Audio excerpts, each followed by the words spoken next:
This is why you need to think twice before microwaving that next bag of buttery popcorn. It's not just about calories, there's a hidden risk you need to know. Let's break it down. Popcorn lung. It sounds like a joke, but it's a real serious disease. The medical name is bronchiolitis obliterans. It scars and blocks the tiniest airways in your lungs, making it hard to breathe, sometimes for life. The main culprit? Diacetyl, a chemical used to create that buttery flavor in some microwave popcorn.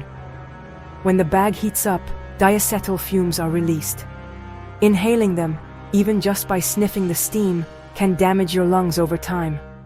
One man who ate microwave popcorn every day for years developed popcorn lung, and a court awarded him $7.2 million. That's how serious this is. So next time you pop a bag, don't breathe in the steam. Stay safe, enjoy your snack, and know what you're eating.